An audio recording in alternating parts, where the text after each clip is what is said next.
Jimmy Lai, MC Pen, DJ Go, Zábilice Opata.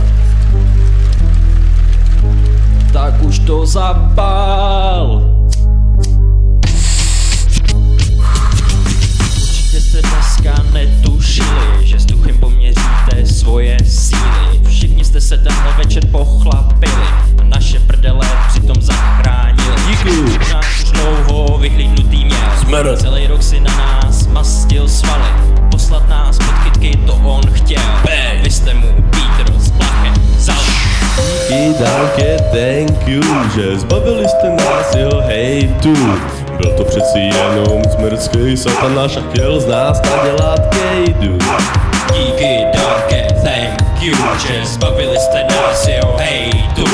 Byl to přeci jenom smrtský satanáš a chtěl z nás nadělat kejdu.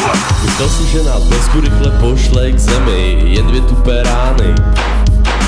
Pěkně si nás vychutná až do konce. bez jeho problémy ztrácí. To tak, věcí, co nám provede, je celá škála. Spousta běžných lidí by se tohodle bála. My ne. On nás rozseká ročníky, rozpáře z přelámek kosti. Vypadá to, že má v sobě dosti zlosti. Díky, danke, thank you, že zbavili jste nás jeho hejtu. Byl to přeci jenom smrtský satanáš a chtěl z nás nadělat kejdu. Díky, danke, thank you, že zbavili jste nás jeho hejtu. Byl to přeci jenom smrtský satanáš a chtěl z nás nadělat kejdu. Budem si lámat hlavu těmahle sračkama. Život je moc krátkej, na to dělat nám dusno. Měl to radši dělat buchtu erotickýma hračkama. Zase dělat píčoviny. Máme jasno.